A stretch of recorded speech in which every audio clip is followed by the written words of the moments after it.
साथियों नमस्कार, मैं हूं नीरज पटेल और आप देख रहे हैं नेशनल जनमत। आजकल जिन जिन राज्यों में भारतीय जनता पार्टी की सरकार है उन राज्यों में लव जिहाद शब्द का बहुत जोरों से जिक्र हो रहा है, खास तौर से उत्तर प्रदेश में। इसलिए क्योंकि उत्तर प्रदेश पूरे देश में पहला राज्य बन चुका है जहां पर इस तरह का कोई कानून को अमली जामा पहनाया गया है। सवाल यह उठता है कि ये लव जिहाद शब्द आया कहां से है। दरअसल लव जिहाद शब्द एक काल्पनिक शब्द है जिसको नफरतवादियों ने अपनी सुविधा के हिसाब से गढ़ा था। जब उनकी विचारधारा के लोग सत्ता की कुर्सी तक पहुंच गए तो इसी शब्द को अमली जामा पहनाते हुए बार बार इसको रिपीट किया जाने लगा और उनके गोदी मीडिया ने भी इस शब्द को रिपीट करके लोगों के जहन में ऐसे बैठा दिया मानो ये संविधान से निकला हुआ कोई शब्द हो। हकीकत यह है कि आप उत्तर प्रदेश सरकार, मध्य प्रदेश सरकार या केंद्र सरकार से जब आंकड़े पूछने जाएंगे कि लव जिहाद से जुड़े हुए कितने आंकड़े हैं आपके पास, तो आपको कोई भी आंकड़ा उपलब्ध नहीं कराया जाएगा, क्योंकि अंदर खाने सरकार भी यह मानती है कि ऐसा कोई शब्द है ही नहीं। इसलिए 24 नवंबर 2020 को उत्तर प्रदेश की योगी आदित्यनाथ सरकार जो एक नया कानून लेकर के आई है उसमें कहीं भी लव जिहाद शब्द का प्रयोग नहीं किया गया है। कानून का नाम है उत्तर प्रदेश विधि विरुद्ध धर्म संपरिवर्तन प्रतिषेध अध्यादेश 2020। तो सवाल यह उठता है कि आखिर इस अध्यादेश को लाने की जरूरत क्या थी।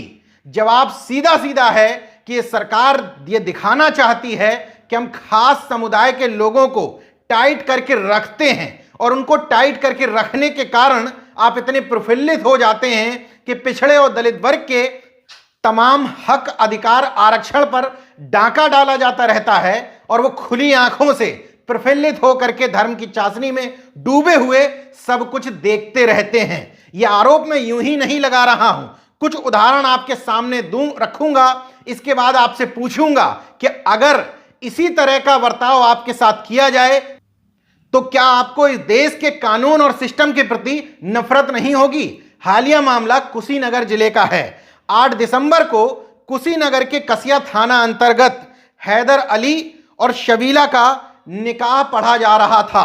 उसी बीच में पुलिस निकाह स्थल पर पहुंचती है, दोनों जोड़े को उठा करके थाने ले आती है, पत्नी को अलग कर दिया जाता है, हैदर अली को पीटा जाता है। यह आरोप हैदर अली के हैं। हालांकि पुलिस इन आरोपों से किनारा कर रही है।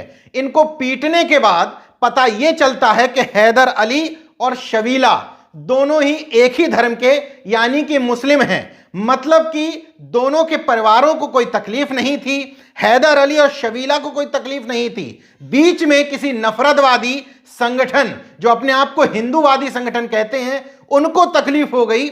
उन्होंने कसिया के थाना अध्यक्ष संजय कुमार को गलत सूचना दी और गलत सूचना पर बिना पुष्टि किए हुए पुलिस पहले तो उस घटना स्थल पर यानी कि जहां शादी हो रही थी वहां पहुंची। उसके बाद बिना पुष्टि किए हुए उन दोनों को उठा करके थाने ले आई। अब जरा खुद से सवाल करिए कि अगर निर्दोष होते हुए आपकी शादी के बीच में कोई इस तरीके से व्यवधान करने पहुंच जाए तो आपका इस सिस्टम के प्रति क्या रुख होगा।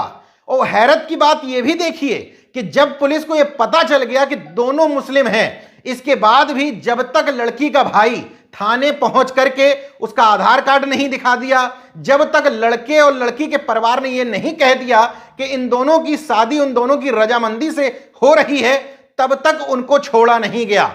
मैं पुलिसिया सिस्टम से पूछना चाहता हूं, क्या इस कानून में यह भी लिखा हुआ है कि अगर बालिग लोग अपनी मर्जी से शादी कर रहे हैं तो उनके माता पिता, नाते रिश्तेदार, पड़ोसियों से भी पूछना पड़ेगा कि उनकी रजामंदी है या नहीं। हाईकोर्ट ने हाल में ही एक निर्णय देते हुए बड़ी अच्छी टिप्पणी की थी।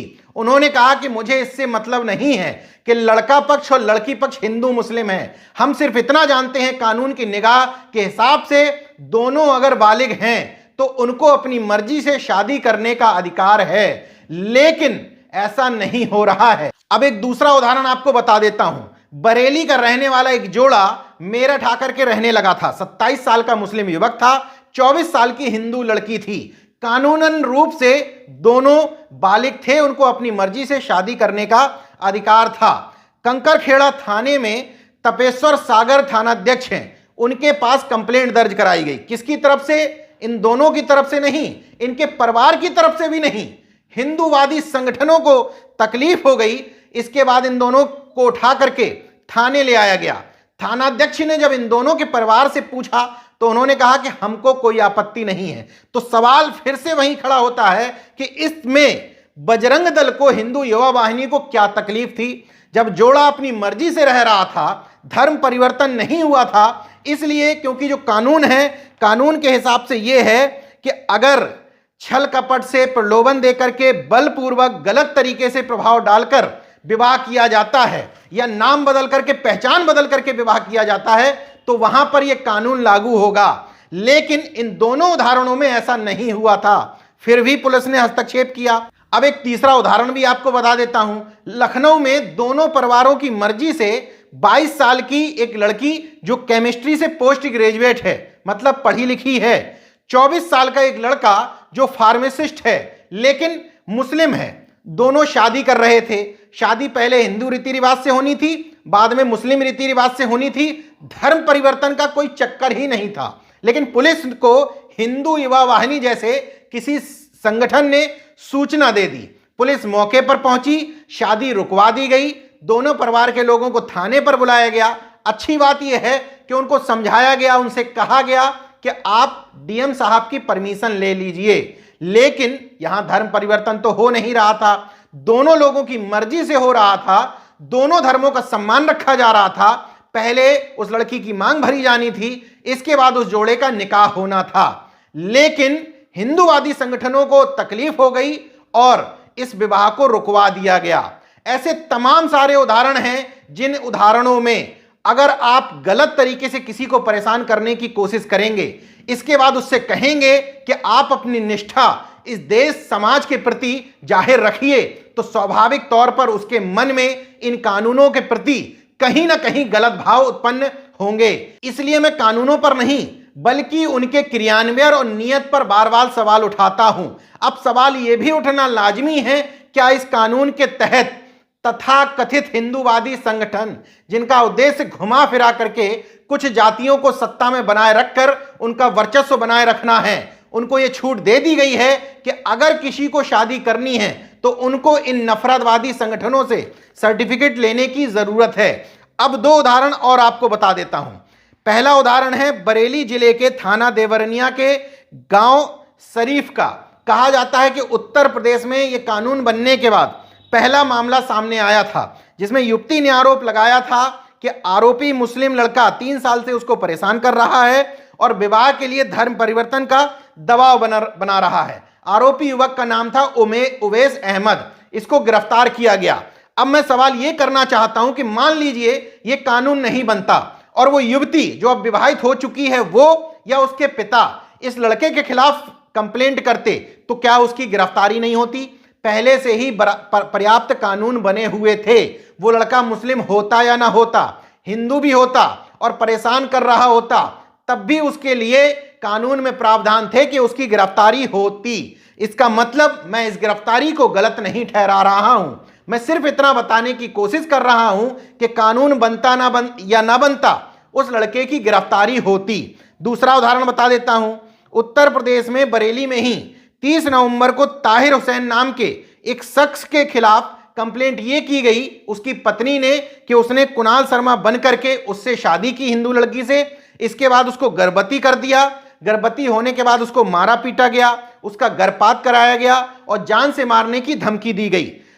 उसकी गिरफ्तारी होनी चाहिए थी, उसकी गिरफ्तारी हो भी गई। सवाल यह उठता है कि नए कानून की इसमें जरूरत क्या थी? क्या नया कानून अगर नहीं होता तो उस लड़के की इस तरीके से किसी लड़की के साथ मारपीट करके उसका गर्भपात कराने को लेकर के विभिन्न धाराओं में गिरफ्तारी नहीं होती? बिल्कुल होती। सिर्फ और सिर्फ इस कानून को लाने का मकसद आप लोगों को भ्रमित करने का है और बार बार यह दिखाने की कोशिश करने का है एक काल्पनिक शब्द, जो शब्द की परिभाषा अभी तक सरकार के पास ही नहीं है। अगर है तो सरकार आंकड़े बताए कि आखिर लव जिहाद के तहत उसके पास कितने केस रजिस्टर्ड हैं। आप सामान्य तौर पर एक प्रैक्टिकल करके देखिए किसी भी नजदीकी थाने में जाइए या कोई पुलिस अधिकारी आपके मित्र हो, उनसे पूछिए कि घर से भगाने को लेकर के या शादी का झांसा देकर के रेप करने को लेकर के जितने मामले पुलिस थाने में दर्ज हो रहे हैं, उसमें कितने मामले अंतरधार्मिक हैं। आप हैरत में पड़ जाएंगे ये आंकड़े देख करके। आपको अंतरधार्मिक मामले चुनिंदा रूप से देखने को मिलेंगे, लेकिन गोदी मीडिया और सरकार की निगाह में इस समय इन मामलों को हाईलाइट करना है तो घुमा फिरा करके इन 2-4 मामलों को उठा करके बताने की कोशिश की जाती है। देखो, हम एक समुदाय विशेष के लोगों को टाइट करके रख रहे हैं और उनको टाइट करके रखने के चक्कर में आप अपना सब कुछ दांव पे लगा दे रहे हैं। इस कानून को लेकर के एक और नजरिया सामने आ रहा है। बौद्ध धर्म से जुड़े हुए लोगों का सीधे सीधे आरोप है कि तेजी से लोग मानववादी बौद्ध धर्म के प्रति रुझान दिखाते हुए बौद्ध धर्म ग्रहण कर रहे थे, इसलिए इस कानून को लाया गया है। अब अगर किसी व्यक्ति को हिंदू धर्म से बौद्ध धर्म में आना है तो उसके लिए उसको 2 महीने पहले डीएम को सूचना दे करके एक जरूरी प्रारूप पत्र पर अप्लाई करना होगा।